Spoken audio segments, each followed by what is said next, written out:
Jadi kita mulai saja. Terima kasih untuk rekan-rekan yang sudah mendaftar dan meluangkan waktunya untuk mengikuti webinar INA CL yang kelima. Di sini pembicaranya adalah Haji yang baru lulus dari Edinburgh University dan sekarang bekerja di Indonesia di kata.ai. Nah, ini kenapa masih bawa-bawa Edinburgh University? Karena paper yang dipublish di ACL kemarin hasil kerja dengan rekan-rekan Aji di Edinburgh. Dan kemudian kalau misalnya teman-teman sering pakai language modeling tools CanML, nah ini supervisornya Aji ini yang bikin nih, Kenneth. Nah, jadi kalau misalnya mau nanya-nanya yang mungkin berhubungan dengan itu, kok seperti ini, nah mungkin bisa ditanya lagi. Waduh. Tapi sebelumnya, aku akan ngobrol mengenai housekeeping dan agenda hari ini. Itu agenda hari ini ada satu housekeeping administrasi, terus kemudian perkenalan Aji, lalu kemudian Aji akan presentasi mengenai papernya, dan dilanjutkan dengan Q&A. Untuk Q&A nanti tolong pertanyaan dikumpulkan atau ditulis di link berikut yang akan ada di chat. Jadi kita nanti bisa baca ketika presentasi sudah selesai. Kemudian akan dilanjutkan kemudian jika masih ada waktu dan Aji masih berkenan, ada ngobrol-ngobrol santai mengenai seputar ya bagaimana ngobrol ringan lah. Nanti topiknya bisa beragam. Jadi kalau misalnya ada pertanyaan yang tidak spesifik terhadap papernya, nanti bisa mungkin dijawab ketika sesi tanya jawab yang QA, ngobrol-ngobrol santai tersebut. Nah, untuk housekeeping tadi sudah sebagian. Nah, kemudian sebagai reminder atau sebagai bukan peringatan juga ya, tapi untuk rekan-rekan tahu, video atau webinar ini akan direkam, kemudian rekamannya akan dimasukkan ke YouTube. Jadi jika rekan-rekan ada yang tidak berkenan untuk videonya atau mukanya atau suaranya dimunculkan di YouTube, mohon bisa di mute atau bisa dimatikan videonya. Jadi seperti itu. Housekeeping-nya sudah selesai. Saya perkenalkan profil singkat mengenai Aji. Ya, Aji tadi sudah dijelaskan sedikit. Sekarang sedang bekerja di kata.ai sebagai senior AI research scientist dan baru lulus dari Edinburgh University. Jadi sudah selesai S3-nya dan sempat dulu bekerja di Apple sebagai natural language engineer dan sempat intern di Google juga sebagai PhD intern di Google Research di Europe. Nah, sebelum S3, Aji juga S2 di Edinburgh University di Artificial Intelligence dan sebelumnya S1-nya di UI. Nah, hal-hal menarik dari Aji ini, Aji sempat jadi posisi nomor 1 Indonesian National Programming Contest. Nah, ini ranking 1 ya di Indonesia programming, dan second most outstanding student faculty of computer science di Universitas Indonesia. Dan ini yang Indonesian National Programming Contest ini yang membawa Aji mengikuti Olimpiade Informatika dan sekarang masuk ke alumni Olimpiade Informatika Indonesia. Ya, sekian mungkin perkenalannya. Silakan dilanjutkan untuk presentasinya. Oke, yuk. Terima kasih sudah dikenalkan. Jadi ya, kali ini mau membawakan paper hasil kerjaan kami di University of Edinburgh ya. Judulnya In Neural Machine Translation, What Does Transfer Learning Transfer? Agak bingung nerjemahinnya apa, jadi ya pakai judul Inggris saja. Tapi nanti di akhirnya saya pikir kita selipin aja deh. Jadi sebenarnya nanti mau bahas paper satu lagi yang nggak dimunculkan di promosi gitu. Kita mau bahas satu paper lagi, papernya kata AI sekalian aja gitu. Jadi Nanti 2 paper sebenarnya. Karena agak-agak nyambung. Nah, karena background-nya bervariasi ya, jadi mungkin saya akan coba bahas ini agak high level, tapi juga mendetail sehingga mungkin yang background-nya awam bisa paham juga, tapi juga tetap menarik untuk didiskus sampai masuk ke ranah teknis gitu. Itu harapannya ya. Jadi sebelum masuk ke bedah papernya, apa sih machine translation gitu kan? Ya secara definisi machine translation itu adalah suatu sistem yang menerjemahkan dari bahasa A ke bahasa B. Ini bahasa manusia ya maksudnya. Jadi ya kalau mau dilihat produknya paling gampang sebutnya Google Translate gitu kan. Kita semua tahu lah ya Google Translate, pernah pakai mungkin harusnya. Jadi kalau di Google Translate kan kita bisa terjemahin bahasa Indonesia ke bahasa Inggris atau bahasa apapun. Ada juga translate yang lain, tapi mungkin nggak terlalu populer mungkin ya. Intinya belakangnya Google Translate gitu, belakangnya sistem machine translation itu yang kita bahas di. Nah, sekarang ini apa ya, praktisnya best practice untuk machine translation itu adalah pakai teknik neural ya. Jadi state of the art-nya yang sekarang ini adalah pakai metode neural network gitu kan, artificial intelligence neural network. Nah, untuk machine translation ini biasanya artificial neural network-nya itu desainnya adalah sequence to sequence gitu. Nah, secara high level itu gimana cara kerjanya sequence to sequence? Kita punya input gitu kan, nanti inputnya akan dipas ke encoder. Nah, kerjanya encoder itu adalah membaca input, nanti inputnya akan diolah sama encodernya, kemudian dia akan bikin suatu representasi dari input tersebut. Nah, representasinya ya angka-angka gitulah ya, vektor gitu atau apapun. Nanti representasinya akan dilempar ke decoder, nanti decodernya akan generate outputnya. Jadi decoder ini akan mengenerate kata-kata dalam bahasa yang kita inginkan berdasarkan konteks yang diberikan dari encoder. Itu secara high levelnya, kira-kira seperti itu. Nah, model ini harus dilatih kan, seperti apa ya, arsitektur AI pada umumnya, berarti ini model ini harus dilatih gitu kan. Gimana latihnya ya, kita pakai dataset. Kira-kira seperti ini ya. Jadi kita pertama punya model yang randomly initiated, kemudian kita training pakai datasetnya. Dataset di sini karena ini machine translation dia harus paralel ya. Jadi misalnya kita mau bikin sistem penerjemah Jerman ke Indonesia, itu berarti kita harus punya dataset paralel kalimat Jerman, kalimat Indonesianya apa, terjemahannya kalimat Inggris, Jerman, Inggris segala macam. Paralel kita lempar ke modelnya belajar, jadilah model yang bisa menerjemahkan Jerman ke Inggris. Masalahnya adalah biasanya kalau di NMT itu kita butuh dataset yang lumayan banyak, gitu kan? Dan kalau datasetnya nggak banyak, hasilnya biasanya kurang optimal. Jadi masalahnya gimana kalau ternyata dataset kita nggak ada atau datasetnya kurang, gitu kan? Nah, dan ini cukup common ya untuk di bahasa-bahasa yang low resource. Dan salah satu approach yang biasa dipakai itu adalah cross-lingual transfer learning. Di cross-lingual transfer learning itu adalah instead of daripada kita latih modelnya dari nol, gitu kan, kita coba latih modelnya ke bahasa lain dulu, bahasa pivot, gitu kan, atau bahasa parent. Kemudian dari situ nanti di swap ke dataset child-nya gitu. Sebagai contoh konteks ya, misalnya kita mau bikin sistem penerjemah Indonesia-Inggris gitu kan, tapi dataset Indonesia-Inggrisnya nggak banyak gitu kan. Nah, kalau gitu kita pakai, misalkan pivot kita, parent kita adalah Jerman-Inggris, jadi kita pertama latih model dari supaya dia bisa menerjemahkan Jerman ke Inggris dulu. Setelah itu jadi, kita pakai model yang tadinya nerjemahin Jerman ke Inggris itu kita fine tune untuk bisa nerjemahin Indonesia ke Inggris. Jadi instead of dari nol gitu kan, kita coba dari model yang sudah ada meskipun bahasanya beda. Ya ibaratnya ya kalau kita belajar instead of belajar dari nol gitu, kita punya background di bahasa yang sebelumnya gitu kan. Dan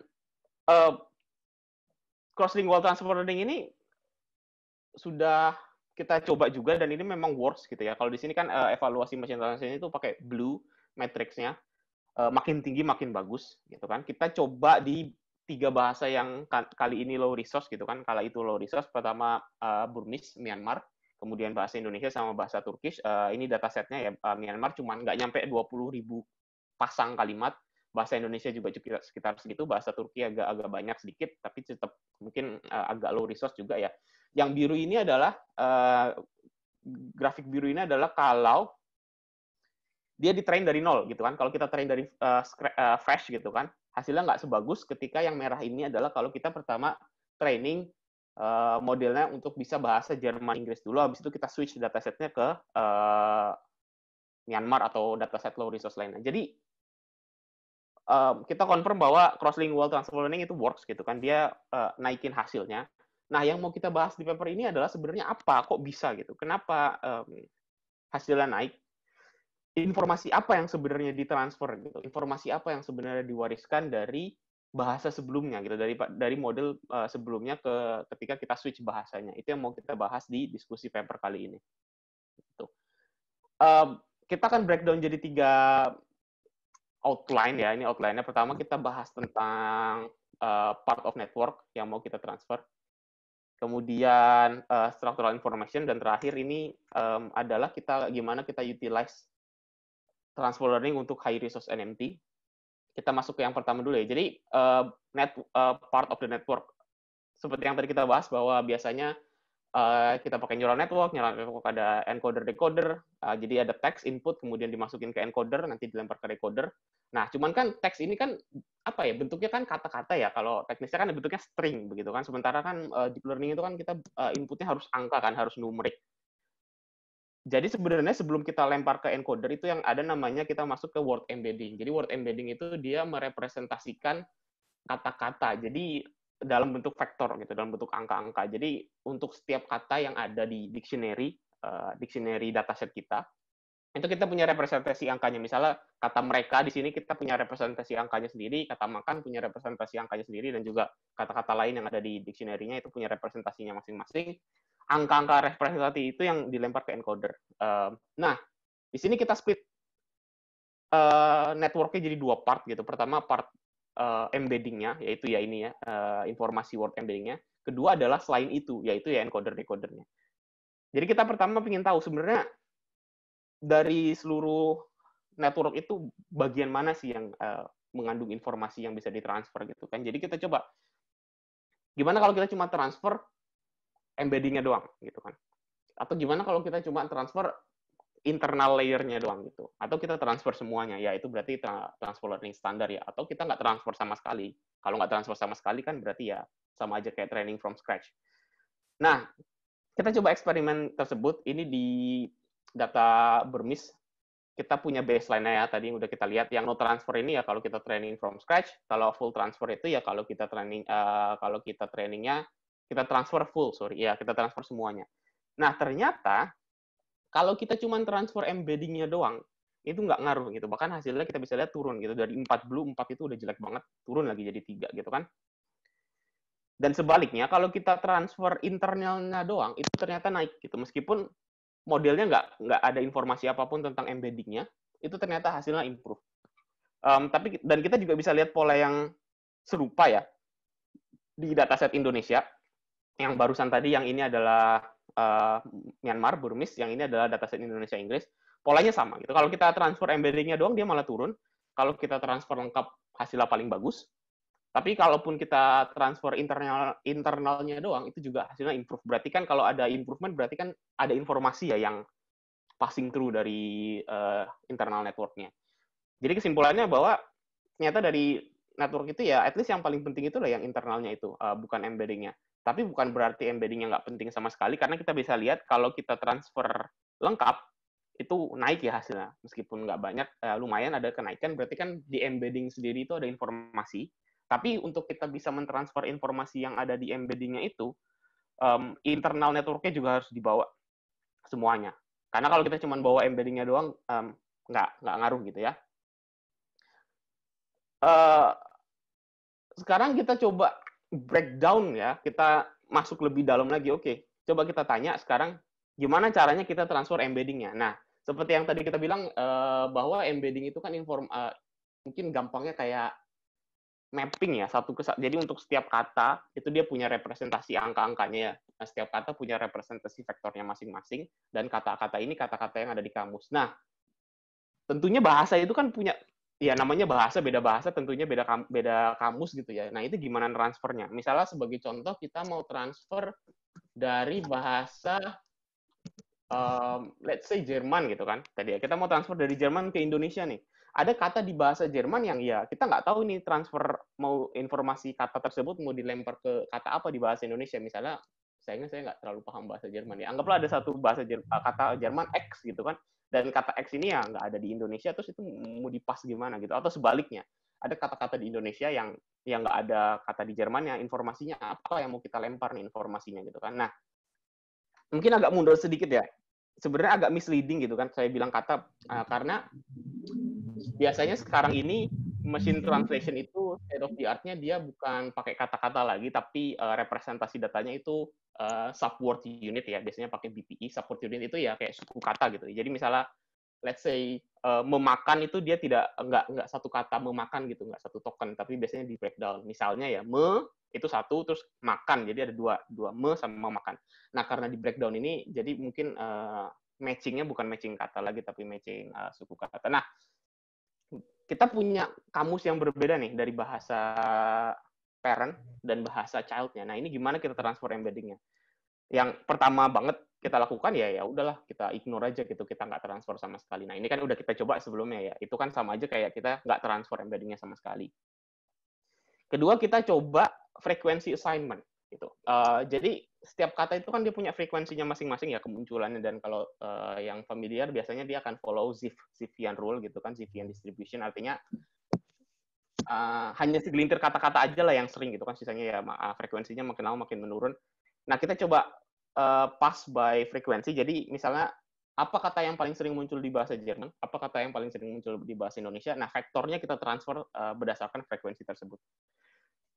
Ketiga, kita coba acak aja. Jadi ya udahlah, asal aja lah, kita nggak peduli. Pokoknya ada kata bahasa Jerman, kita nggak peduli apa. Informasi kata itu kita lempar ke kata bahasa Indonesia, apapun yang kita nggak peduli itu apa juga. Acak total.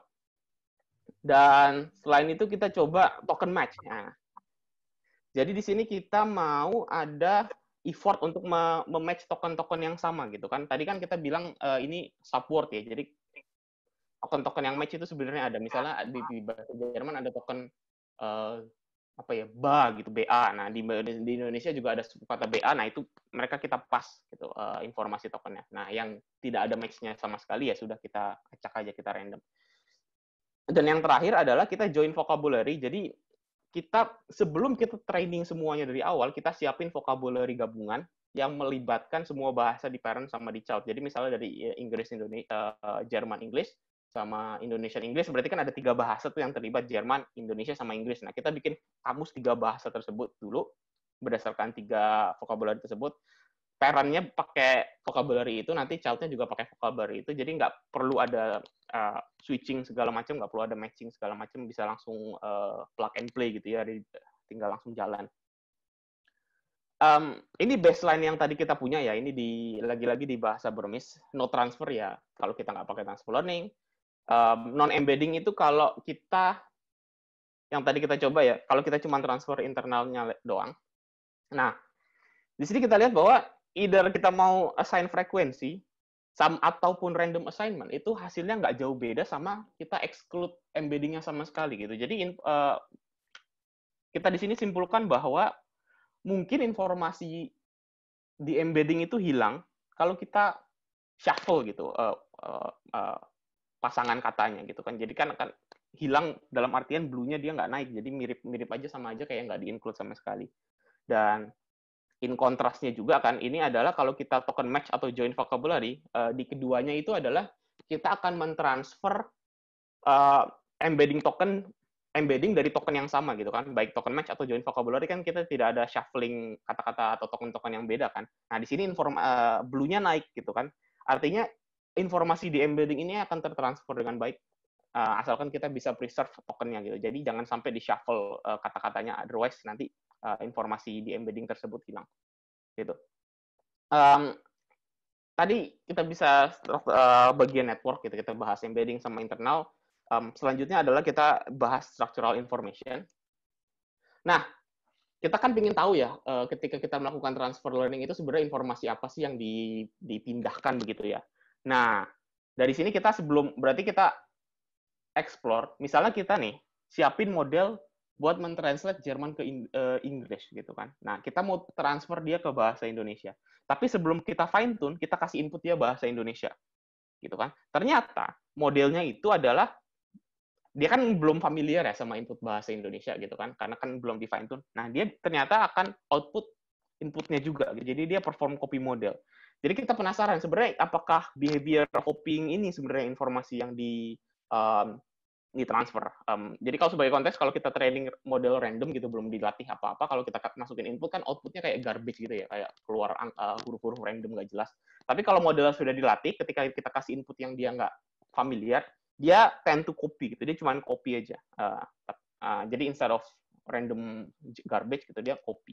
Kita penasaran apa sih, apakah copy behavior ini yang kita transfer gitu. Jadi ya udah, kita explicitly bikin parent model yang kerjaannya copy gitu. Jadi kita nggak lagi parent machine translation ya. Jadi parent kita adalah monolingual copy parent.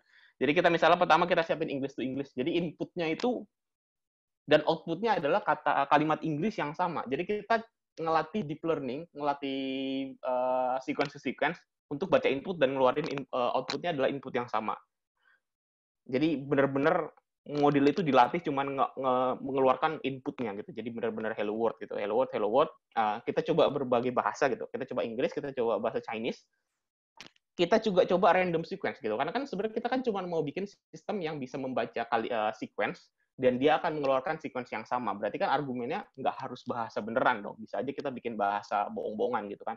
Nah, disinilah bahasa bohong-bohongan itu kita bikin ini fake language. Jadi kita bikin aja pakai random generator gitu, kita generate angka-angka sequence of random numbers.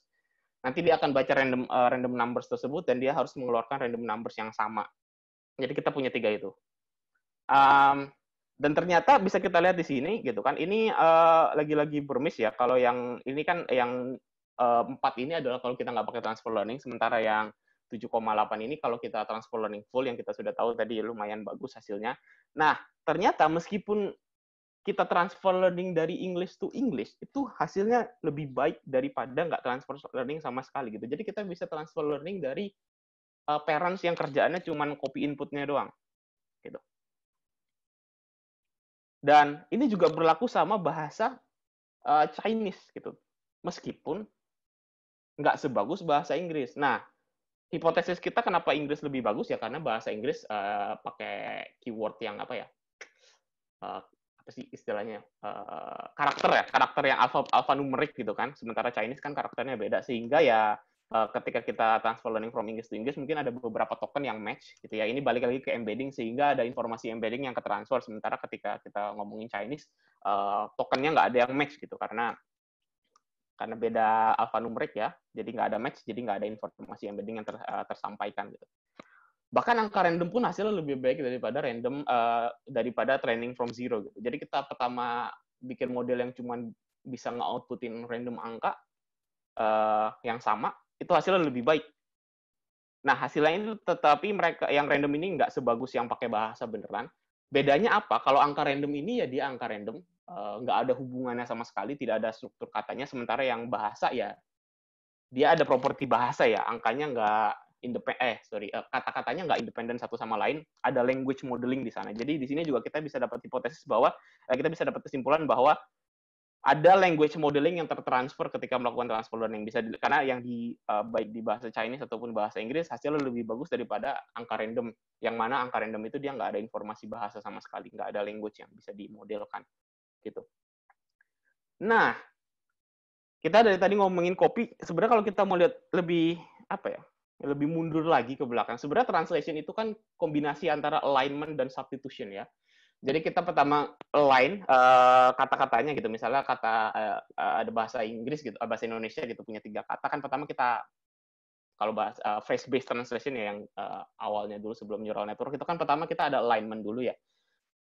Misalnya kata pertama terus abis itu sama kata kedua posisinya di swap gitu dulu nanti segala macam lah misalnya terus untuk setiap tokennya itu ada terjemahannya gitu. Misalnya saya makan gitu kan. Saya ini apa sih terjemahannya di bahasa Inggris? I gitu kan. Makan itu apa? Eat. Oh berarti I eat gitu kan. Per frasenya kan diterjemahin satu-satu. Nah, bisa nggak sih kita melakukan simulasi untuk menciptakan parent language yang melakukan hal itu gitu. Nah, untuk eksperimen itu kita ignore alignment-nya gitu. Kita nggak peduli ada swap-swap gitu. Misalnya apa yang di bahasa Inggris swap ya? Ya ada lah ya. Misalnya kayak kata kerja gitu atau kata sifat biasanya urutannya di swap gitu kalau di bahasa tertentu segala macam. Untuk sementara untuk eksperimen ini kita ignore jadi benar-benar diagonal, benar-benar kita translate kayak gini lah ya. Kayak orang awam banget melakukan terjemahan itu gimana sih? Kita ambil aja satu kata lihat kamus terjemahannya apaan sih kata ini, kata kedua terjemahannya apaan sih, kata ketiga terjemahannya apaan sih gitu kan. Jadi word by word gitu kan kita terjemahin. Nah, kita simulasikan gimana caranya ya kita ambil aja kalimat bahasa Inggris misalnya hello world titik gitu kan. Nah, untuk setiap kata itu kita punya kamus palsu gitu. Jadi misalnya kita bikin kamus untuk setiap kata hello itu pasangannya adalah apple. Ini nggak ada apa ya, random aja gitu kamusnya gitu. One to one dictionary mappingnya itu random. Jadi untuk setiap Alice itu pasangannya world. Jadi untuk setiap titik itu pasangannya Bob. Jadi misal ketemu Apple, Alice, Bob, kita tahu Apple itu pasangannya hello, jadi Apple di replace jadi hello, Alice di replace jadi word, Bob jadi titik gitu kan. Jadi kita bikin one to one substitution-nya gitu. Kita lakukan hal yang sama untuk bahasa Cina. Dan juga sama angka random gitu. Jadi kita punya sequence of angka random dan kita punya substitution-nya gitu. Misalnya untuk setiap angka 3 kita substitute jadi 2, untuk angka 2 kita substitute jadi 1, untuk setiap angka 1 kita substitute jadi 3. Jadi ini untuk mengsimulasikan translation gitu. Jadi kita bikin dataset sintesisnya berdasarkan aturan seperti ini, kita training parent model yang melakukan hal ini, setelah itu kita transfer learning ke bahasa benerannya yang low resource. Ini hasil yang bermis yang barusan ya, yang mana kita bisa lihat meskipun nggak transfer learning pakai bahasa beneran hasilnya lebih baik. Dan di sini adalah yang biru adalah ketika kita copy doang, sementara yang merah itu adalah ketika kita melakukan substitution. Di sini hasilnya naik, gitu. Meskipun tetap nggak sebagus kita transfer learning dari bahasa beneran gitu ya, itu Jerman ke Inggris. Gitu. Jadi menarik gitu. Di sini kita simpulkan bahwa apa ya, bahkan kita bisa ada informasi yang kita bisa lempar gitu, kita bisa transfer dari simple task sesederhana cuman diagonal alignment dan one by one substitution gitu kan. One by one substitution aja hasilnya jauh lebih baik ketimbang kita training from scratch gitu kan.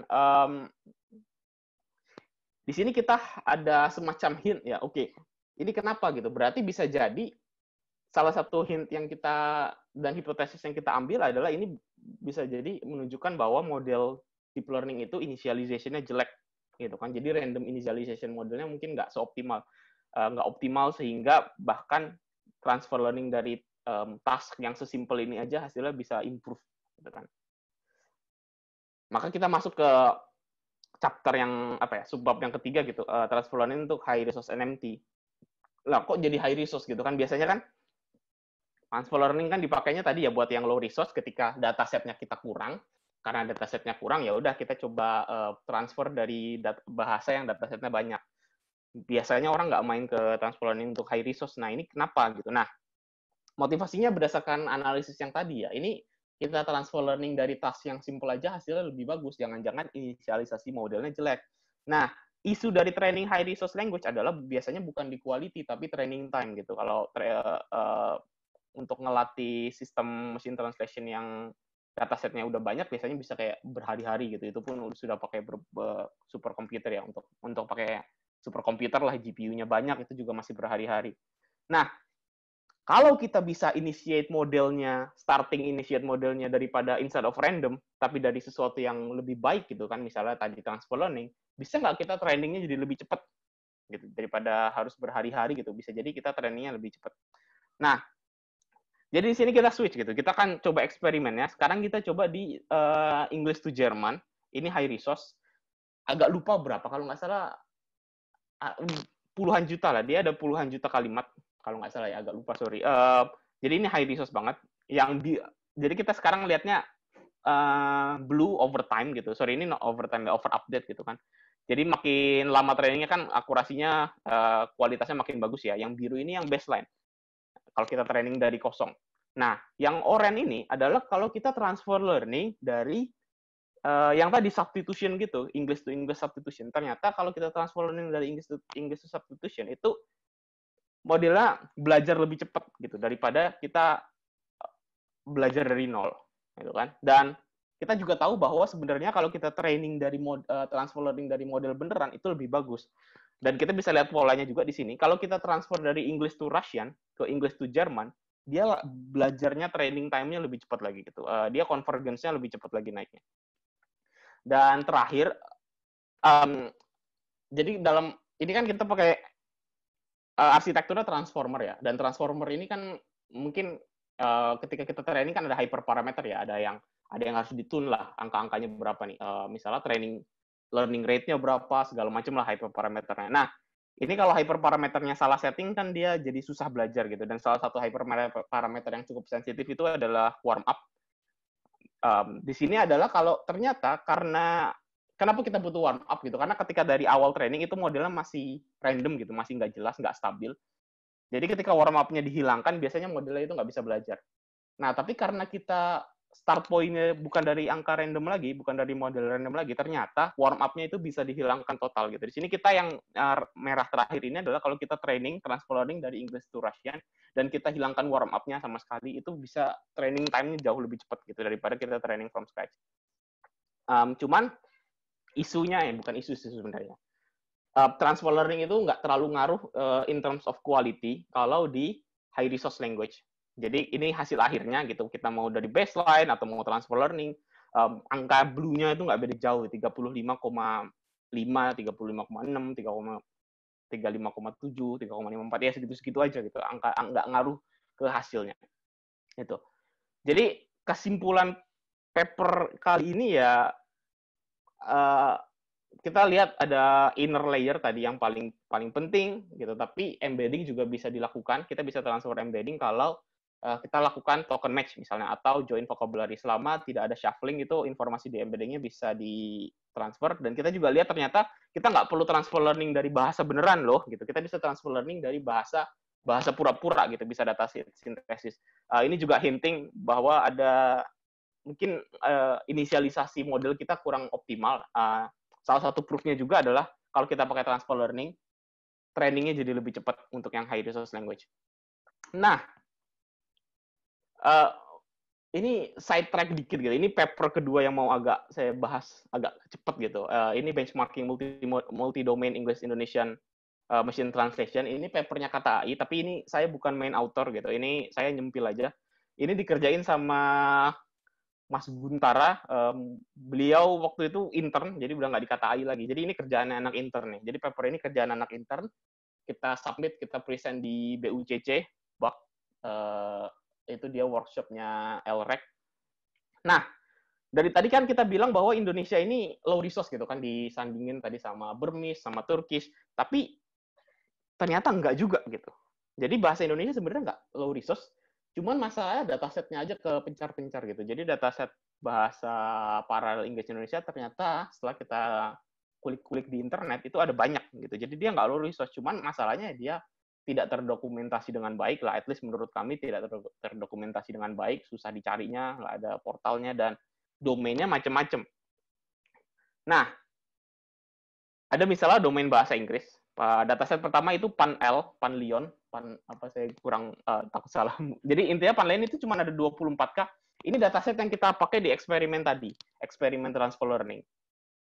Jadi ini terjemahan berita ya, Inggris ke Indonesia. Kita tadi yang low research itu cuma pakai dataset ini. Tapi ternyata ada dataset yang lain untuk berita gitu. Misalnya Global Voice itu juga multilingual news site. Terus juga kita KTAI produce dataset baru yaitu dari bilingual BBC News gitu kan, dan bilingual berita Jakarta ini juga kita create dataset baru. Jadi mereka punya artikel gitu kan dalam 2 bahasa tapi nggak line, jadi kita agak-agak nguli waktu itu, kita manual, kita pasangin pair-nya gitu sehingga datanya paralel. Jadi sebenarnya ada dataset yang lain. Nah, kalau news ini sebenarnya untuk bahasa Indonesia ya, at least sepengetahuan kami ini dia masih low resource gitu kan. Ini cuma 24K, dataset barunya juga cuma 14K gitu. Itu nggak nyampe 50K lah kalau dijumlahin, nggak nyampe 50.000 pasangan kalimat.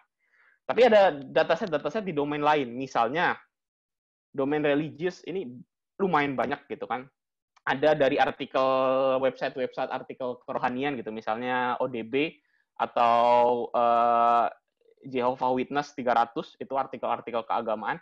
Juga ada kitab suci gitu kan. Kitab suci itu kan datasetnya paralel kan, ada terjemahan Quran, ada terjemahan Bible.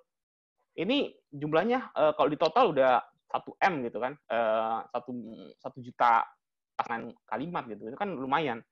Dan ada dataset lain, conversational gitu kan, percakapan. Ada IWSLT, ini kayak transkrip seminar, misalnya TEDx gitu. Ada dataset dari Qatar, ini transkrip dan terjemahan dari lecture, terus ada open subtitle, yaitu subtitle movie, itu kan multilingual, ada bahasa Indonesia, bahasa Inggris. Nah, ini banyak banget gitu, sampai 9 juta data, itu kan 9 juta kalimat.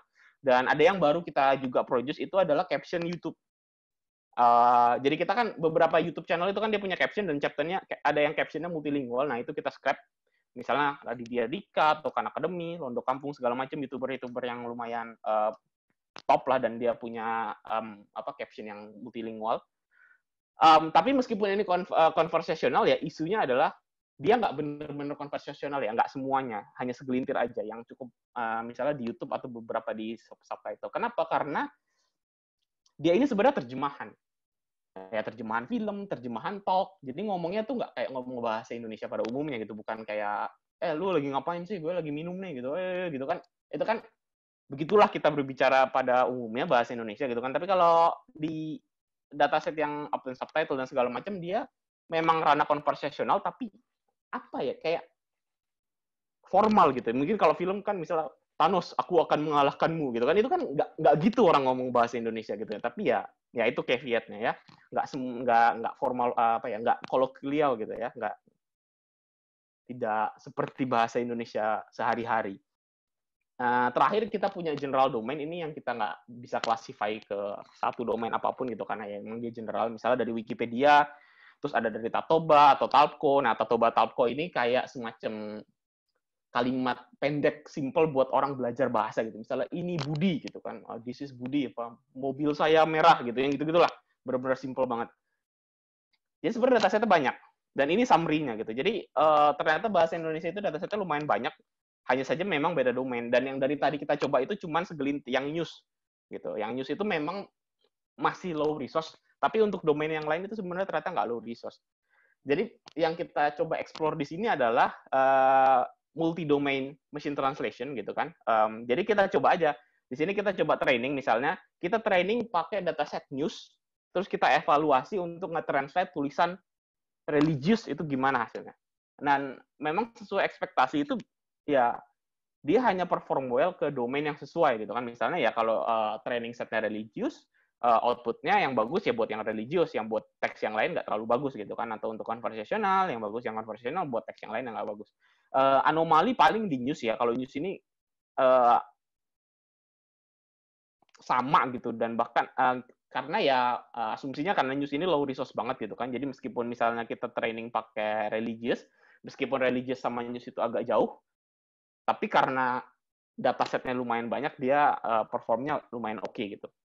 Dan yang paling penting adalah kalau kita gabung semuanya. Jadi kalau kita training modelnya pakai semua dataset, kita tumplekin jadi satu gitu, kita training, nah itu hasilnya paling bagus gitu. Kita dapat kualitas yang lumayan bagus.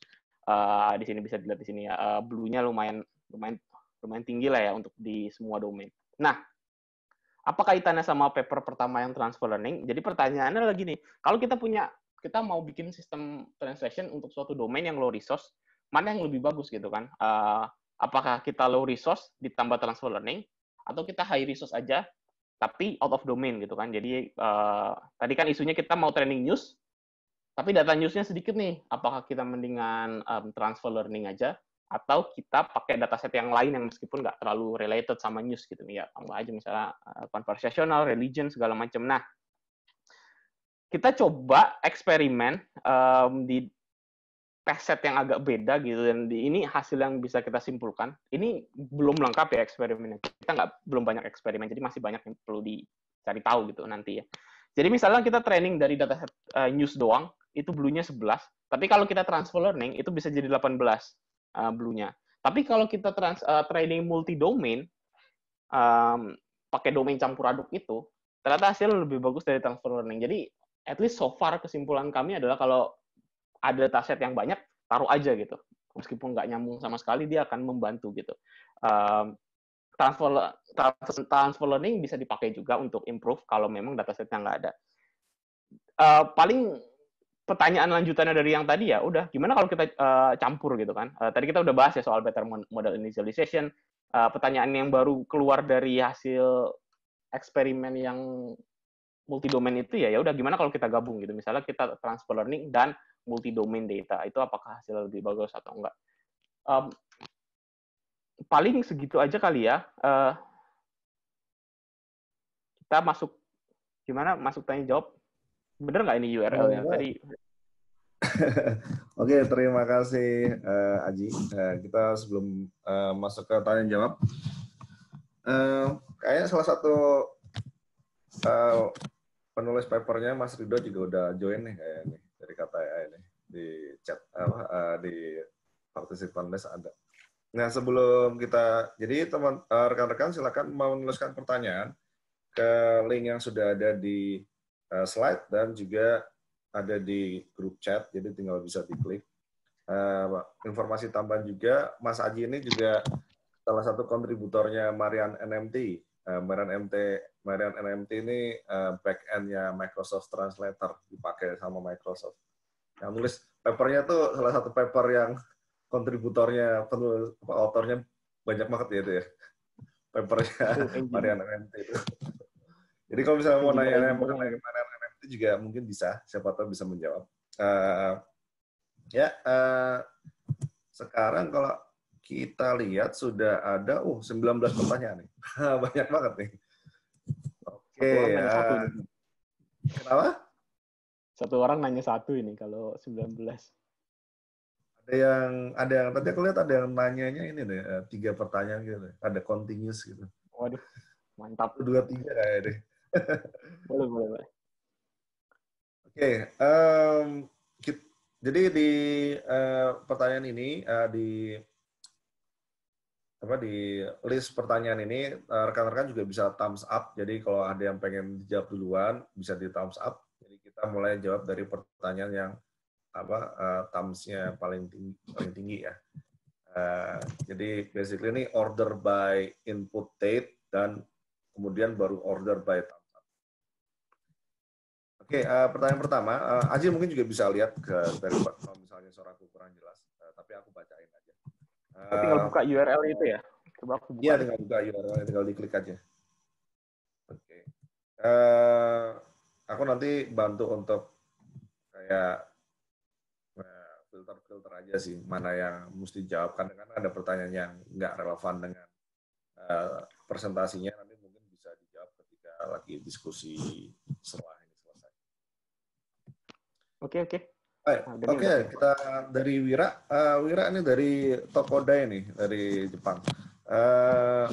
Saya masih penasaran kenapa one by one random word substitution menghasilkan performa lebih baik. Berhubung proses ini introduce noise di model berbeda dari copy. Sebenarnya hipotesisnya itu karena kita kalau translate kan nggak copy ya. Kita kalau copy kan ya dia ada input, dia coba ngeluarin token yang sama dari inputnya. Tapi kalau one-to-one random substitution, ini one-to-one-nya ini ya, by the way, fix ya. Mungkin kalau kurang jelas. Jadi kalau misalnya Alice itu pasangannya ada hello, berarti untuk semua Alice di semua dataset itu bakal jadi hello gitu. Tidak ada inkonsistensi di antara mereka gitu. Jadi untuk semua Alice dia tahu ini bakal di-replace jadi hello gitu. Jadi nggak akan ngebingungin. Nah, berarti kan di situ kan kayak behavior-nya lebih ini ya, lebih mirip sama translation beneran gitu kan. Ada kita punya input kata nih, kita pengen replace dia jadi kata dalam bahasa lain gitu kan. Nanti ketika kita transfer kan pasangannya salah, ngaco gitu kan. Tapi kan mungkin dia akan belajar untuk ngebenerin substitution-nya gitu instead of copying. Jadi mungkin kalau copying dia modelnya kayak karena task-nya lebih sederhana, mungkin dia bisa jadi nggak terlalu peduli gitu. Yang penting ada input ini, dia keluarin input yang sama. Sementara kalau one-to-one substitution, dia akan ada effort untuk translate gitu, untuk copy. Jadi kan dia mirip kayak ya translation beneran, tapi yang sederhana banget gitu. Oke, kira-kira menjawab? Kira ya. Kalau enggak, nanti bisa tanya lagi aja. Oke, selanjutnya. Apa? Hopefully menjawab. Iya. Hopefully menjawab. Nanti kalau kurang jelas bisa nulis lagi. Jadi semacam ada phrase table initialization ya? Gimana? Jadi semacam ada phrase table atau alignment initialization ya kalau pakai yang swapping tadi. Yes. Yes. Ada kita buat dulu. Oke. Thank you, Mas. Oke, lanjut lagi. Ini Anonymous. Apakah morphological feature suatu bahasa mempengaruhi performance dari translation based on transfer learning ini? Ini Nah, mungkin dari Burmese kan lumayan rich ya, morphologicalnya ya dari Burmese. ya kayaknya sih. Berhubung saya nggak terlalu paham Burmese, tapi melihat hasil yang jelek, saya assume Burmese itu agak susah. Ini agak ribet nih pertanyaannya, agak tricky. Karena sebenarnya ada juga riset-riset yang lain sebenarnya yang menjawab, sebenarnya kalau mau transfer learning itu pakai bahasa apa gitu. Bahasa ngaruh nggak? Dan ini susah dijawabnya, karena faktor eksternalnya banyak banget. Ada hipotesis yang bilang, oh ya bahasa ngaruh gitu. Kalau bahasanya makin dekat, makin bagus gitu kan transfer learning-nya. Tapi ada argumen juga bahwa ini sebenarnya bukan masalah bahasa gitu. Kalau bahasanya dekat kan berarti tokennya mirip gitu. Kalau tokennya mirip kan berarti banyak yang tertransfer. Tapi ada juga masalah dataset gitu kan. Ini bahasa parent datasetnya banyak nggak? Dan ini yang susah nih bikin comparable. Karena comparable jadi nggak one to one gitu. Karena kan misalnya kita mau coba nih, let's say Indonesia Inggris gitu kan. Apa yang fiturnya deket gitu kan, misalnya Malaysia gitu kan. Tapi kita mau bandingin Malaysia versus Jerman versus Arab, misalnya Arab ada mungkin morfologinya segala macam. Dia nggak terlalu comparable karena data set pattern-nya aja udah beda-beda gitu kan. Jadi bisa jadi misalnya Arab menang nih, Arab Inggris menang. Bisa jadi bukan karena morphological, bisa jadi karena emang model pattern-nya lebih bagus aja by default kan, memang data set lebih bagus. Terus juga ada masalah domain kan. Parent-nya ini domainnya sama nggak kayak domain child-nya. Nah, itu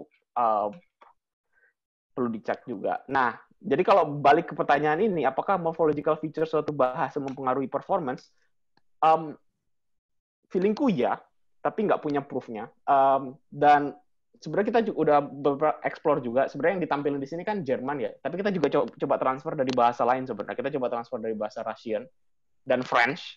Itu hasilnya nggak sama aja gitu. Ini nggak jauh beda. Kita transfer dari parent Jerman, dari parent French itu mirip-mirip. Jadi kita simpulkan for now, at least untuk eksperimen ini kayaknya bahasa nggak terlalu signifikan gitu kontribusinya terhadap transfer learning. Tapi itu kayak perlu dieksplor lagi sih. Oke. Tapi kan yang gue lihat dari papernya ini, parent sama child-nya itu kayak decodernya harus bahasa yang sama nggak sih? Nah, iya. Karena karakternya, let's say kayak Indonesia Inggris, ya kan? Kita punya kayak parent yang decodernya juga Inggris gitu. Let's say datanya banyak tuh, Jerman, Inggris gitu kan. Itu mungkin masih, gue nggak tahu, gue nggak punya proofnya, tapi ini feeling gue juga. Kita bisa pakai decodernya parent itu untuk Indonesia Inggris, tapi ketika kita mau jadi Inggris Indonesia, nah parentnya decodernya Indonesia itu pakai yang mana? Itu pertanyaan juga tuh. Swap kan. Jadi dalam artian ketika kita swap setengahnya, dia modelnya itu udah tahu cara ngomong bahasa Inggris gitu kan. Tinggal belajar cara membaca bahasa Indonesia aja kan. Makanya di situ kan ada informasinya. Atau sebenarnya swap juga bisa. Jadi sama encodernya gitu kan. Misalnya Inggris to Jerman, sekarang kita mau Inggris to Indonesia gitu. Dia udah tahu cara baca bahasa Inggris, tinggal dia belajar mengungkapkannya dalam bahasa Indonesia gitu kan. Itu ada faktor juga. Oke. Sip. Kita lanjut lagi. Anonymous lagi. Paper Aji pakai BPE. Sebenarnya lebih simpel pakai karakter embedding. Kenapa tidak pakai karakter embedding? Apakah Aji sudah coba dan tidak berjalan dengan baik? Menarik sih. Pakai karakter embedding bener sih simple ya kan per karakter. Tapi belum pernah dicoba sejujurnya. Bahkan personally, risetku kan MT ya, machine translation, dan nggak cuma transfer learning, tapi yang lain-lain itu nggak pernah nyoba karakter level sih sebenarnya. Jadi memang nggak familiar dengan field MT karakter level. Mungkin argumennya sebenarnya karena supervisorku orangnya care banget sama optimization gitu kan. Dan karakter MT itu kan nggak optimal ya, lambat. Kan kalau machine translation itu kan speed-nya akan melambat dengan banyaknya sequence kan. Kalau kita breakdown per karakter itu kan jadi panjang banget sequence-nya kan. Dan itu membuat sistem MT jadi lemot dan makan memori. Bahkan kadang-kadang GPU-nya nggak muat gitu kan. Superkomputernya RAM-nya nggak cukup untuk nge-translate karakter sebanyak itu gitu kan. Jadi ya memang kita nggak pernah personally ada effort buat nyoba karakter sih ya. Apalagi kan supervisorku satu orangnya efisiensi, satu lagi yang bikin PPI kan. Jadi ya tapi menarik juga sih, apakah karena kan kalau karakter kan berarti kalau transfer kan jadi match semua gitu ya kan, kalau alphanumerik kan huruf A, huruf B, huruf C gitu kan. Ini menarik sih, tapi belum ada jawabannya dan belum tahu apakah bakal jalan atau enggak. Oke, jadi yang aku bisa tangkap kenapa nggak pakai karakter karena karakter itu lambat untuk training dan inference dan kemudian supervisornya yang bikin BPI jadi kayak BPI aja gitu. Tapi mungkin yang nggak ngerti bisa mungkin dijelaskan secara singkat bedanya BPI sama sentence piece misalnya gitu. Apa sih gitu? Aduh, sentence piece ya.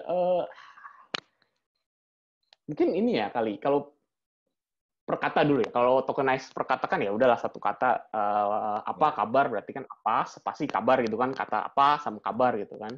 Nah, kalau BPI itu dia akan bikin pasangan support yang paling frequent munculnya gitu kan.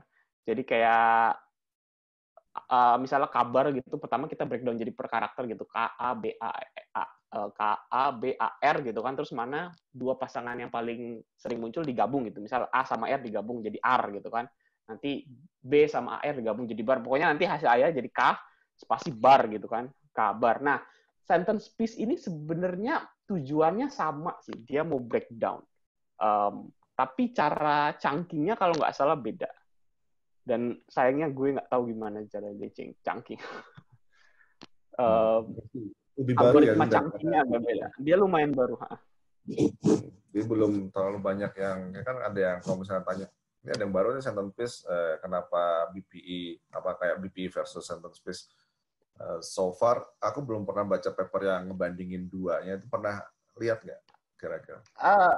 Ada sih, tapi biasanya nggak cuma bandingin BPI sama sentence piece, tapi dia keluarin pula ininya tokenizer subtokenization baru, misalnya ada BPI dropout gitu, ada lagi tuh ada BPI dynamic apa gitu lah. Jadi kayak makin lama makin banyak pula ini. Jadi ya sama kayak udah jadi riset sendiri lagi nih, udah jadi subtopik sendiri lagi untuk tokenize kayak programming framework sendiri lagi. Oke, kita lanjut. Bagaimana menentukan bahasa yang baik yang mau ditransfer? Sebagai contoh, bagaimana saya tahu Inggris itu akan menjadi lebih baik jika saya transfer learning dari Jerman ke Inggris. Kenapa bukan dari Cina ke Inggris atau bahasa Prancis ke Inggris? Bagaimana cara yang terbaik menggunakan ini brute force ataukah source bahasa yang morfologinya kurang lebih sama? Ini kayak tadi dibahas sedikit ya. Tadi bahas dikit. Aku nggak punya jawabannya based my experiments, tapi bisa refer ke paper yang lupa judulnya apa. Tapi salah satu author itu Graham Newbigin. Dia pernah transfer learning nyoba dari banyak banget bahasa gitu kan. Jadi kayak dia udah melakukan brute force transfer learning dari banyak bahasa. Apa Graham Newbigin bukan ya author? Dia udah transfer learning dari banyak bahasa. Jadi dia bisa dapetin fiturnya dan dapetin polanya. Dan ada macam-macam perhitungan gitu. Misalnya perhitungan jumlah dataset, perhitungan kedekatan bahasa, ada perhitungan kesamaan vocabulary segala macam. Nah, di situ dia bikin ininya semacam classifier-nya gitu untuk menentukan bahasa mana yang terbaik. Nanti aku agak lupa paper nanti kali diinfokan. Ya, nanti mungkin bisa dibagikan nanti ya kalau ketemu. Coba bisa nanti kali. Aku juga sempat ingat deh ada dua paper tuh, satu supervisor yang bikin tuh kayak seberapa dekat bahasa tersebut, kemudian juga yang paper yang tadi Aji sebut juga saya pernah sempat baca, cuman kalau saya lupa. Ya, mungkin nanti kami bisa cari dan kalau misalnya ketemu bisa di yang di ACL 2019 bukan ya? Iya, choosing transfer language for cross-lingual Ya. Learning. Sudah aku share linknya. Mantap. Itu mantap. Kita gercep nih. Oke, kita lanjut ya. Right. Ini, apakah ada perbandingan dengan transfer learning lewat inisialisasi dengan multilingual embedding seperti di NMT, PB, SMT, IMNLP? Ini maksudnya Pernah lampau ya. Ini bukan sih XLM ya, paper XLM bukan atau bukan cross-lingual. Tapi ya sih ada sih transfer learning yang dia dari multilingual embeddings, ada yang dari monolingual embeddings. Itu cara ya. Mungkin yang bertanya bisa langsung buka mic saja. Tapi aku sendiri nggak tahu sih bedanya apa. Yang pasti mereka punya behavior yang beda gitu. Informasi apa yang ditransfer dan riset yang saya lakukan ini benar-benar masih spesifik banget ke cross-lingual. Kita belum coba cek kalau di multilingual informasi apa yang ditransfer. Bahkan kita belum cek di monolingual transfer learning itu apa yang informasi yang ditransfer. Bisa jadi hasilnya beda lagi. Mungkin bisa dijelaskan sedikit bedanya cross-lingual dan multilingual bagi yang kurang. Kalau multilingual ini sebenarnya apa ya? Ada kalau multilingual transfer learning itu bisa latihan sekali gitu kan. Misalnya tadi lah, case-nya adalah kita mau terjemahin Inggris Indonesia, tapi datasetnya kurang. Ya udah, kita campurin aja. Jadi kita bikin satu sistem yang bisa nerjemahin banyak bahasa gitu langsung. Jadi sistemnya ini datasetnya bukan cuma belajar Inggris Indonesia doang, tapi dia belajar semua bahasa, Jerman, Cina, apalah dataset yang punya, cemplungin aja di situ. Itu katanya sih improve the result untuk low resource kalau udah multilingual. Nah, kalau multilingual transfer learning mungkin ya nangkepnya adalah setelah udah belajar bahasa macam-macam itu nanti di fine tune gitu. Jadi pertama kita training model yang bisa multilingual, habis itu nanti di fine tune aja bahasa-bahasa yang lain dibuang gitu. Tinggal habis itu fokus ke bahasa yang mau kita tuju, misalnya Indonesia Inggris gitu. Kalau crosslingual kan cuma dari satu bahasa, habis itu kita switch kan bahasanya. Untuk yang multilingual ini, kalau aku sempat baca ada yang pakai satu encoder, ada yang pakai multiple encoder dan decoder gitu ya. Oh itu ya, ada macam-macam arsitekturnya juga. Jadi. Ya. Oke, kita lanjut. Untuk low resource language, arahannya lebih baik transfer learning atau pakai back translation method? Dua-duanya actually. Back translation biasanya bagus juga. Bisa dijelaskan dulu back translation itu seperti apa? Back translation itu adalah gimana menjelaskannya? Oke, jadi back translation itu adalah kita bikin dataset sintesis. Kan datasetnya kurang kan? Ya udah kita bikin aja dataset palsu gitu, dataset bohong-bohongan. Caranya gimana? Kita ambil targetnya. Misalnya kita mau bikin sistem Indonesia ke Inggris, oke? Nah, kita bikin back translation. Caranya adalah pertama kita bikin sistem yang buat nerjemahin arah sebaliknya. Jadi Indonesia Inggris, kita berarti bikin Inggris ke Indonesia. Oke? Nah, ini nggak terlalu bagus, nggak apa-apa lah ya. Asal ada aja gitu Inggris ke Indonesia. Setelah itu kita cari dataset bahasa Inggris monolingual. Jadi nggak usah paralel. Nah, ini kan kalau dataset monolingual gampang ya dicarinya. Ambil aja dari artikel berita atau apapun. Nanti dataset monolingual itu akan ditranslate ke bahasa Indonesia. Nah, jadi kita punya dataset baru nih, yaitu pasangan bahasa Indonesia terjemahan ke bahasa Inggris, apa istilahnya, asli lah, tulisan manusia. Nanti dataset sintesis itu digabung sama dataset paralel benerannya. Nanti kita akan training Indonesia ke Inggrisnya itu pakai dataset yang tadi sudah ditambahkan. Biasanya back translation itu selalu improve sih ya, so far hasilnya, dan digabung. Biasanya sih digabung. Bahkan sebenarnya yang tadi nggak ke-mention adalah eksperimen yang tadi itu udah ada back translation juga, by the way. Jadi bahasa Indonesianya itu juga udah sama back translation. Kalau nggak ada back translation, hasilnya agak lebih sedikit turun. Jadi untuk menjawab yang tadi itu sebenarnya juga transfer learning plus back translation ya? Back translation.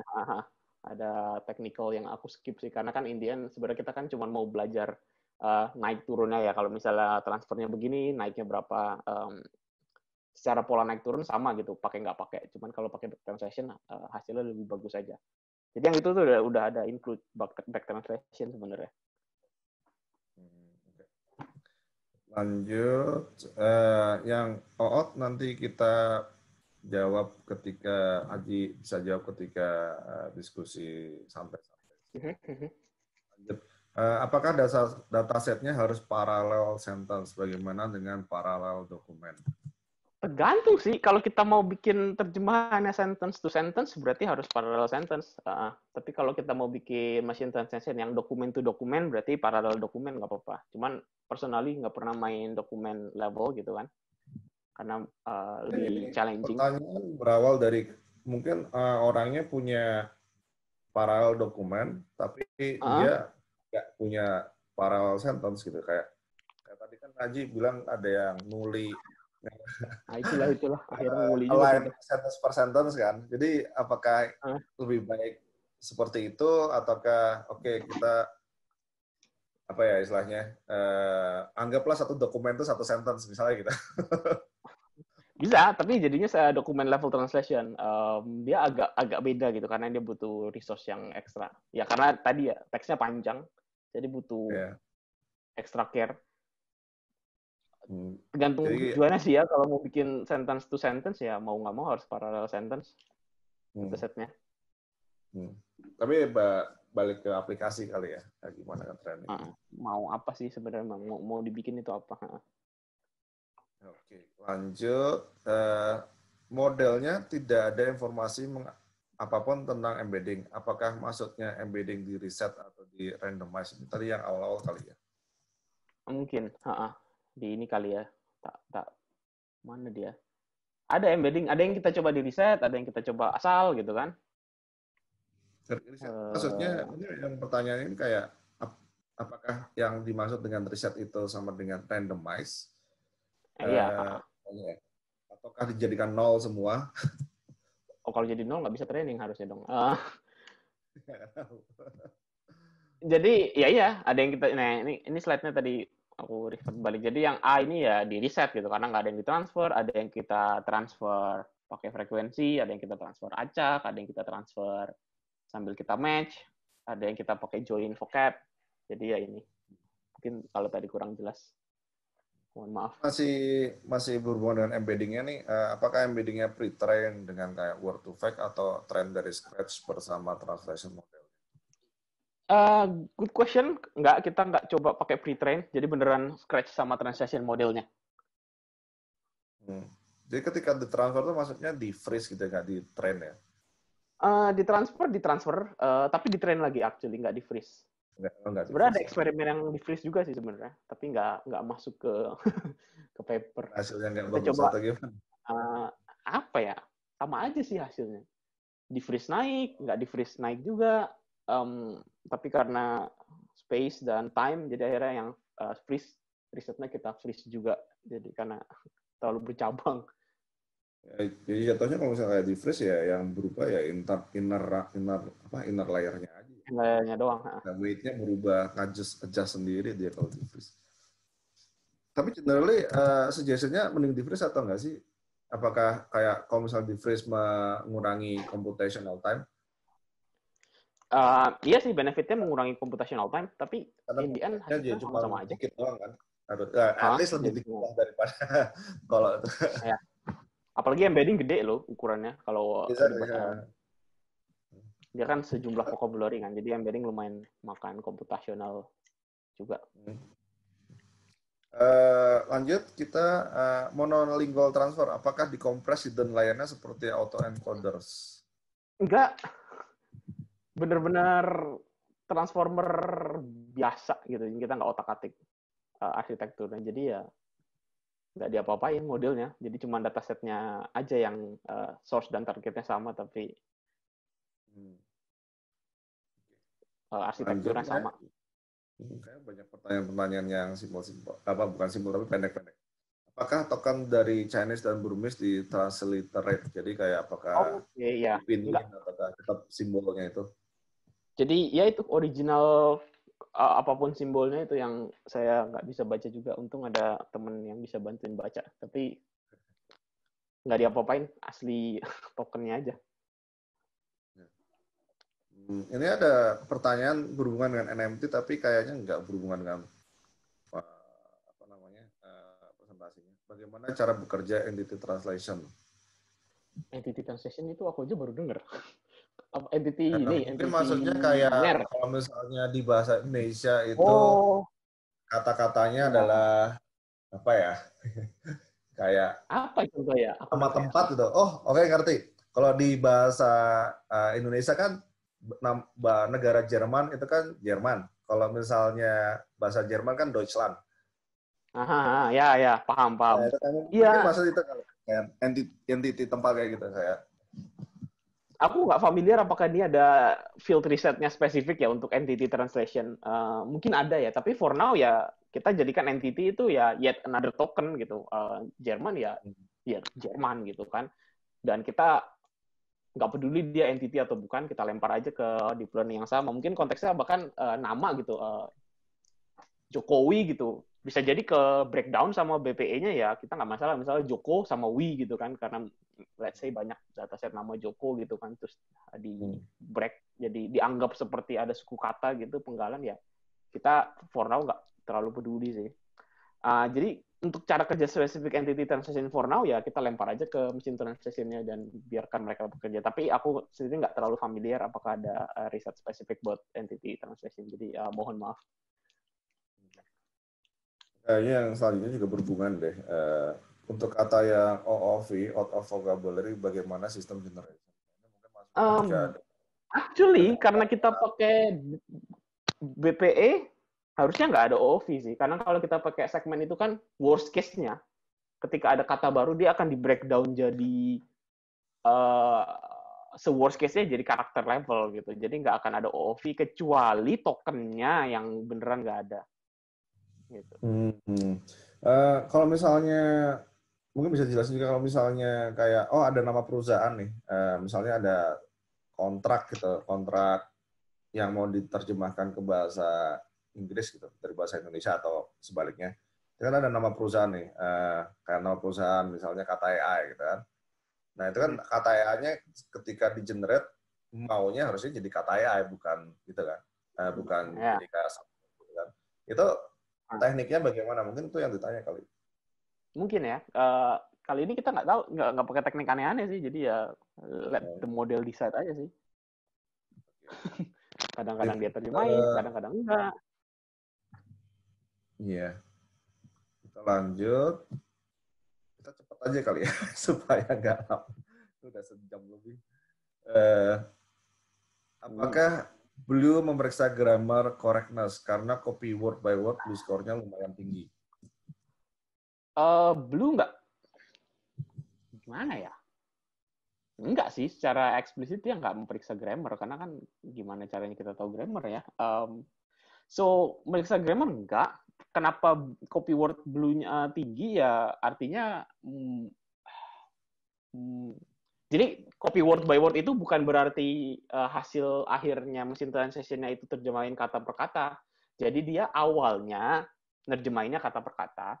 Nah, kemudian dia fine tune dari situ. Jadi nanti hasil akhirnya ya pinter gitu, nggak satu kata gitu, tapi udah jadi frase, kemudian dia bisa tahu mana yang harus ordernya di swap gitu ya. Jadi setelah fine tuning itu nanti dia akan behave as intended, dalam artian dia nggak lagi naif kata per kata kok. Jadi ya ketika blue-nya tinggi ya berarti memang dia perform lebih baik aja gitu. Tapi dia nggak beneran kata per kata. Awalnya iya kata per kata, tapi setelah dia fine tune kan dia langsung belajar. Oh mungkin bisa juga frase, bisa juga swap gitu. Oke, kita lanjut. Sampai berapa iterasi kita harus melatih transformer? Waduh, susah ini.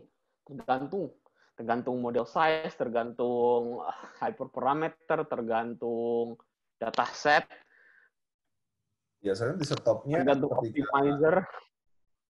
Biasanya kayak menganggap sudah converge itu ketika apa ya? Mungkin yang sebenarnya best practice-nya kalau training ya, apalagi transformer kan berat ya, kita pakai aja arsitektur yang udah ada gitu. Misalnya kita ngulik-ngulik papernya share task, misalnya WMT gitu kan, ambil aja model yang udah bilang, oh ini best model nih, ikutin aja config-nya, tinggal ganti datasetnya, itu biasanya lebih cepat daripada ngulik-ngulik nyari-nyari hyperparameter sendiri. Best practice-nya, kapan berhenti, ya biasanya sih pakai stopping condition sih, misalnya setelah sekian iterasi, setelah sekian validation, dia nggak naik apanya, misalnya loss-nya, nah itu stop. Tapi itu kan breaking condition-nya ya, biasanya sih gitu. Jadi kayak pakai early stopping lah ya, kayak 10 Pakai link stop 10 berapa lah, 10 5. iterasi nggak 6 apa Ya, nggak berkurang. 6. Stop. Stop tuh. Oke, dan ini biasanya kalau rekan-rekan mau ini mesti bikin sendiri basically early stopping. Di Maran MT ada ya harusnya. Aku setahu ada di Maran MT kayak ada kayak kita early stopping, ada parameternya di situ. Ada. Lanjut, mana tadi? Ini aku lihat jadi ada pertanyaan yang naik turun gitu ya?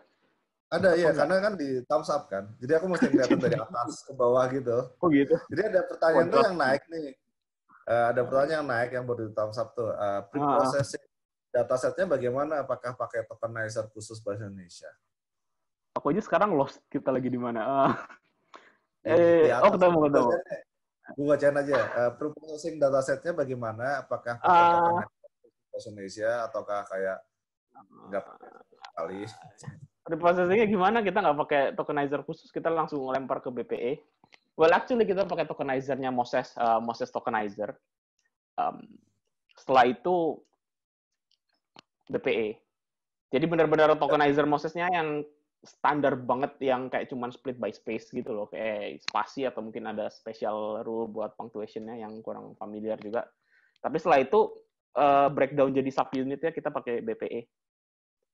Itu berarti language-nya untuk bahasa Indonesia dibikin Inggris atau dibikin Inggris? Nah. Oh, okay, berarti pakai nggak ada deh. Jadi kita pakai tokenizer bahasa Inggris. Okay. Harusnya terlalu ngaruh ya. Ya, post processing-nya yang ngapus BPE-nya sama detokenize saja. Kayak tinggal di urutannya. Mau clarify, BP itu kan language agnostic kan ya? Maksudnya tergantung frekuensi, ya maksudnya tergantung ya. Maksudnya BP itu kan bukan khusus English ya? Ya. Soalnya kadang-kadang kayak di beberapa perusahaan itu ya, itu tokenizer tuh aset gitu. Mereka sudah kayak fine tune tokenizernya mereka sehingga tokenizer buat mereka itu sebagai aset yang mereka nggak publish gitu. Tapi dengan adanya kayak BPE dan sentence base, ini jadi kayak pertanyaan kayak apakah itu aset menjadi tidak berguna lagi ketika ada tidak berguna gitu. Ya gimana ya, maybe ya. Tapi ini bukan yang perlu kita jawab deh. Orang bisnis. Mesti dites juga sih ya. Kita juga nggak bisa orang nggak public domain juga tokenizernya. Oke. Ya, ada yang naik lagi. Apakah vocab embedding hanya diambil dari parent language? Apakah ada percobaan untuk parent language selain Jerman Inggris atau Inggris Jerman? Apakah vocab embedding hanya diambil dari parent language? Kalau kita coba beberapa ya. Actually slide-nya masih sama. Jadi yang paling gampang join ya. Misalnya yang paling kanan tuh join vocab. Itu parent-nya diambil dari dua-duanya. Jadi kita bikin vocabulary gabungan. Nah, selain itu kita vocabnya diganti mau nggak mau kan. Jadi kita pertama start pakai vocabnya Inggris Jerman. Setelah kita ganti bahasa ya vocabnya kita ganti gitu kan. Nanti tinggal embedding faktornya aja yang dari bahasa kata-kata Jerman itu mau ditransfer ke kata-kata apa yang di vocab barunya. Jadi vocabnya switching sih, ganti vocab, kalau nggak otherwise nanti dia bingung. Apakah ada percobaan selain Jerman, Inggris? Ada, kita coba Rusia, ada di papernya, agak lupa. Sebenarnya hasilnya nggak terlalu beda jauh ya. Jadi secara kesimpulan sama kalaupun kita switch ke Rusia. Kita coba ke Rusia. Kita coba ke French, tapi French eksperimennya nggak lengkap dan nggak masuk paper karena kan mahal ya eksperimennya dan nggak sempet juga.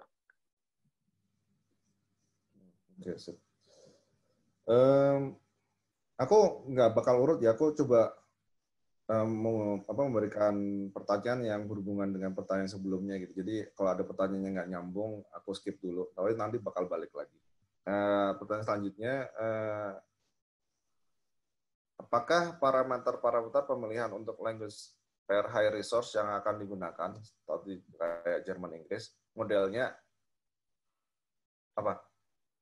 Apakah parameter pemilihan untuk language pair high resource yang akan digunakan modelnya nanti untuk low resource? Apakah Iya kan? parameter iya. Jadi Parameter dalam parameter artian di parent kemudian hasilnya modelnya dipakai buat chat. iya, kalau kita Maksudnya bicara parameter hyperparameter. arsitekturnya ya. Ya, Nah, kalau misalnya networknya ya, jadi networknya sama, nggak ada perubahan. Pertanyaan selanjutnya, Jerman Inggris kan strukturnya subject, object, verb, SVO. Oh, maksudnya kalau misalnya perfect. Ya, betul. Kalau misalnya perfect tense. Kalau misalnya bahasa Indonesia, itu kan SVO gitu kan. Apakah perbedaan struktur word order di parent akan berpengaruh di child? Kalau ngaruh, jawabannya mungkin maybe ya. Ini juga kalau nggak salah dimention sama paper yang barusan disebut itu yang apa tadi lupa judulnya, transfer learning choosing transfer language for cross-lingual transfer. Kalau nggak salah ya, atau itu mungkin paper yang lain. Kalau nggak salah ada bahas ordernya juga. Apa nggak ada ya? Tapi anywho, mungkin ada pengaruhnya. Tapi kalau kita lihat dari empiricalnya kan tetap naik ya. Jadi ya mungkin ngaruh gitu. Tapi nggak apa-apa meskipun nggak match, word orderingnya tetap masih bisa diutilize. Soalnya kan kita coba ke Indonesia ya SPO kalau nggak salah Turkish, yeah. Turkish SOV apa Burmish ya? Salah satu ada yang beda juga ordernya. Oh, Burmish sih. Kalau Turkish biasanya setahu SVO. Kita lanjut lagi. Tadi ada yang di thumbs up, cuman kayaknya aku akan menanyakan itu setelah yang mengenai token ini, karena itu general question mengenai yang di thumbs up tadi. Mengenai istilah, mengenai token match, bagaimana menentukan misalnya token 1 di bahasa A match dengan token 1 di bahasa B, menentukan. Dictionary aja kali? Atau gimana? Token match kita pakai ini. Pakai ya bener-bener yang tokennya sama, beneran kalau stringnya sama gitu. Bener-bener naif gitu. Meskipun sebenarnya ada teknik yang lebih advance. Jadi nggak pakai lexicon ya? Itu yang join vocab mungkin ya? Ada yang kita nggak coba yang join vocab ya, tapi kalau ada juga kan yang matching yang meskipun nggak join vocab tapi dia bisa tahu misalnya pakai dictionary gitu. Nah kita belum coba sih approach sana. Kalau pakai dictionary kemarin sih alasannya kenapa kita nggak nyoba sana karena ya asumsinya adalah kalau low resource extra resource seperti dictionary itu ya nggak tentu reliable kan. Jadi kita mau explore bener-bener yang plain, sederhana banget gitu. Lanjut, mengenai istilah token match, apakah bisa disamakan dengan konsep word alignment? Word alignment itu kalau di MT agak beda sih ya. Kalau word alignment itu kan alignment buat terjemahannya ya. Kecuali ada term word alignment yang buat nge-align ya mungkin yang dimaksud di sini ya word alignment di satu bahasa ini mau di-align sama kata di bahasa lain. Di sini beda ya karena token match ini bener-bener literal gitu, yang tokennya sama. Jadi kita nggak coba align, kan ada ya beberapa riset yang coba align misalnya dari word factornya mana yang dekat segala macam. Atau pakai leksikon misal.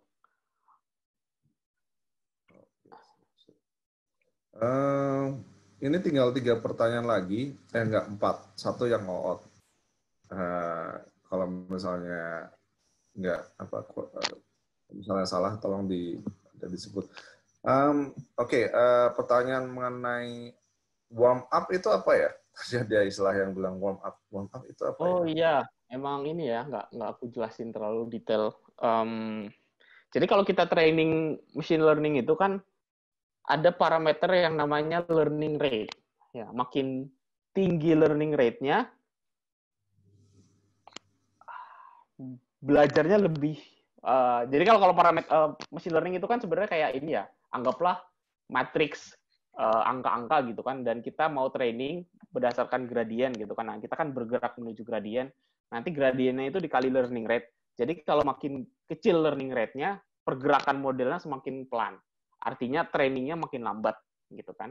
Kalau learning rate-nya dinaikin, pergerakannya lebih cepat, jadi trainingnya lebih cepat. Berarti kan learning rate-nya gedein aja dong. Ya enggak juga gitu. Karena kalau terlalu kencang, learning rate-nya dia overshoot gitu. Jadi dia tektok-tektok gitu. Instead of sampai ke tujuan gitu kan.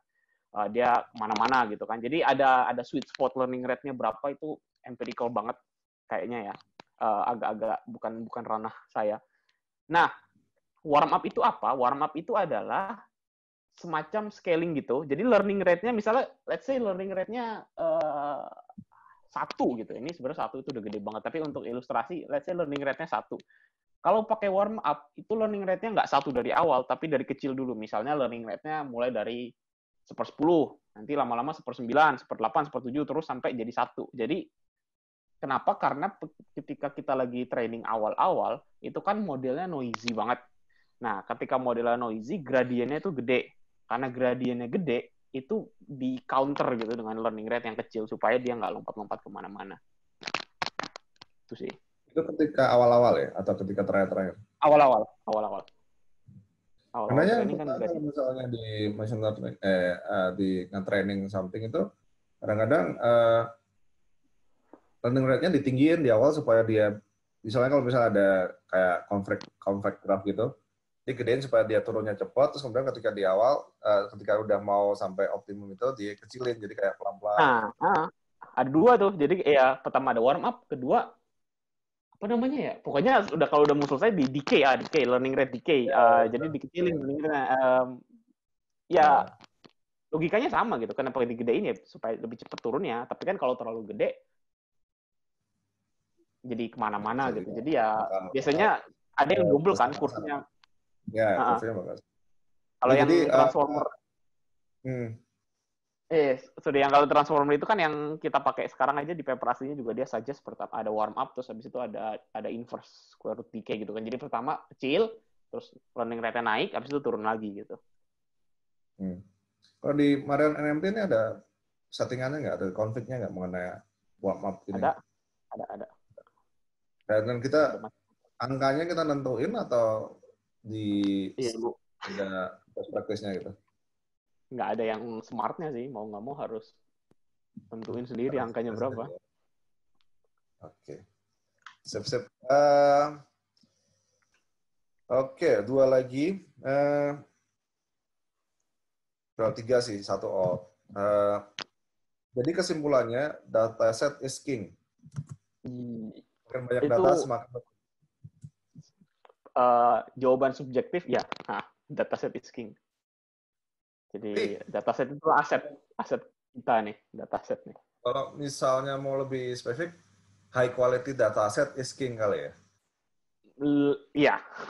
Dataset banyak jelek kayaknya agak gimana ya. High quality dataset is king. Setuju. Misalnya aku kayak di OpenSub itu kan, aku sempat bersihin OpenSub tuh dari 9 juta tuh yang benar-benar oke, itu 4,5 sampai 5 juta yang aku pernah proses.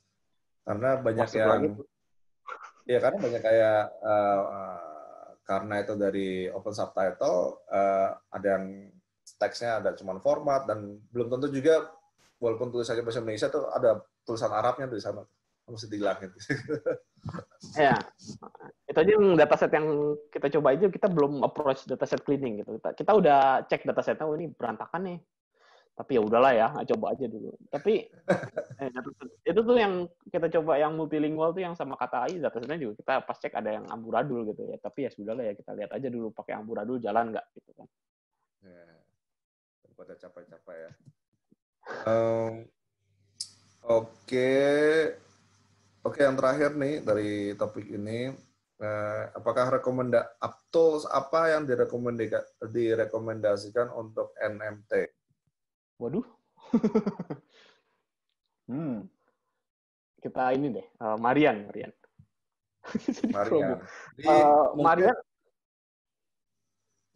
Ini kali ya, apa ya? Mungkin lebih kayak ini kali. plus minus kali ya, biar lebih objektif. Oke, Marian, plusnya dia cepat. Dia bener-bener speed, fokus ke speed, jadi trainingnya kenceng banget, inference-nya kenceng banget, cons-nya ribet makainya. Apalagi dia di codingnya di C++ gitu kan, dan agak-agak jelimet makainya, jadi kayak ribet gitu. Jadi kalau Marian pakai yang off the shelf, yang tinggal jalanin script, gampang. Tapi ketika kita mau otak-atik arsitekturnya, agak ribet.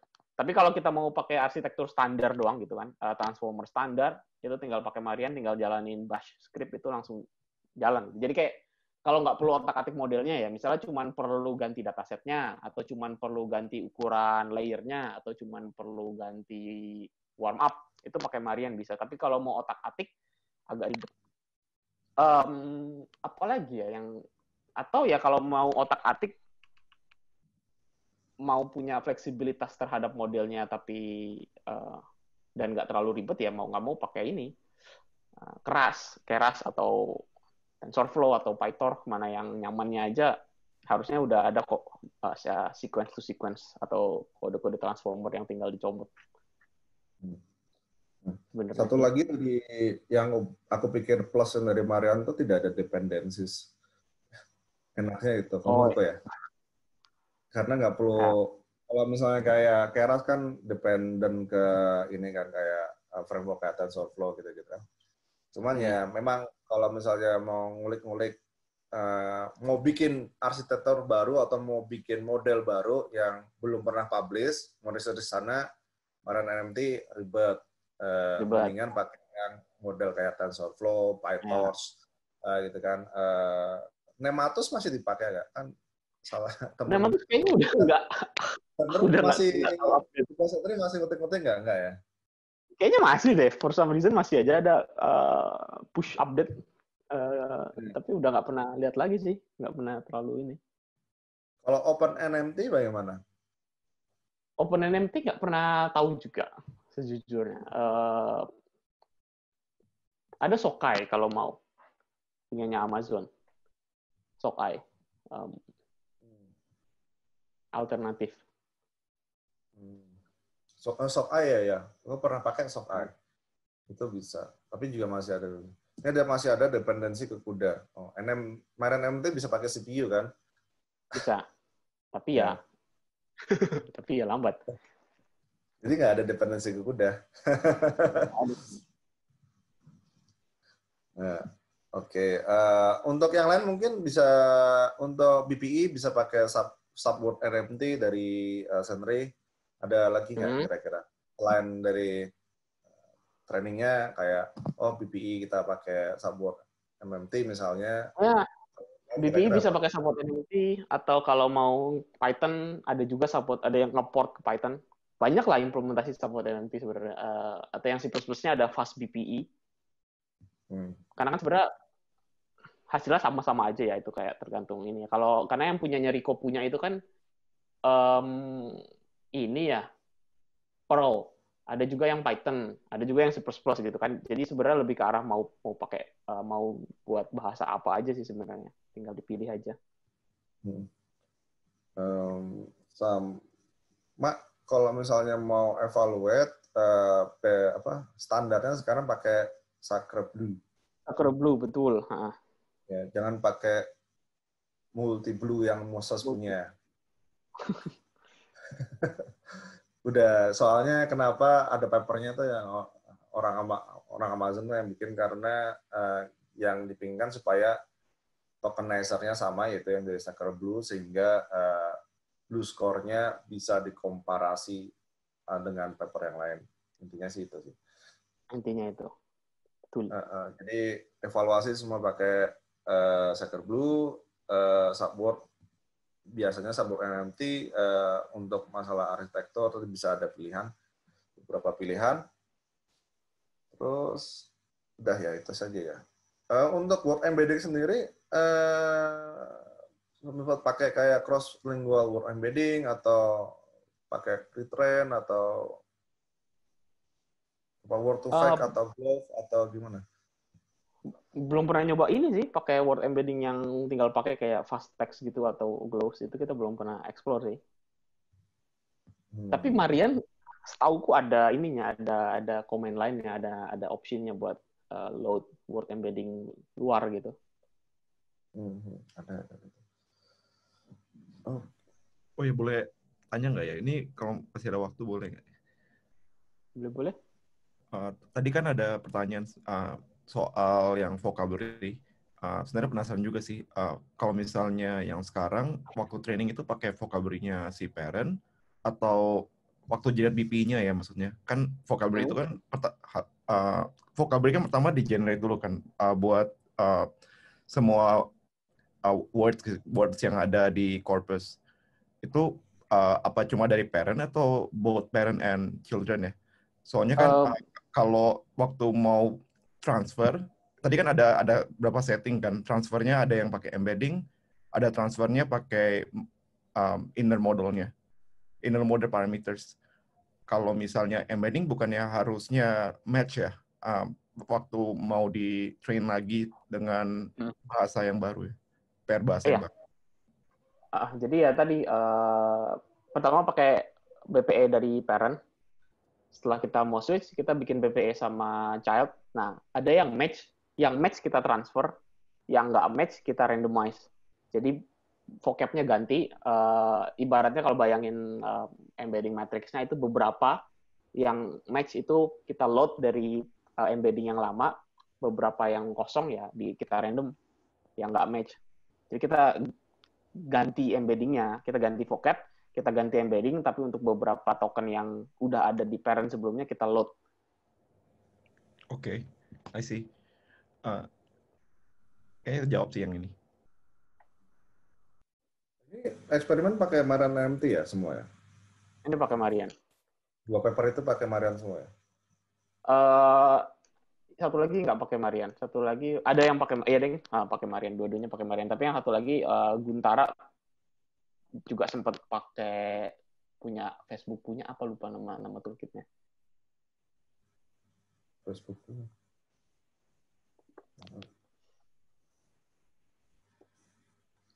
Aku juga lupa nama toolkitnya. XLM. XLM ya, XLM ding. Oke, untuk pertanyaan pada presentasi sepertinya sudah selesai.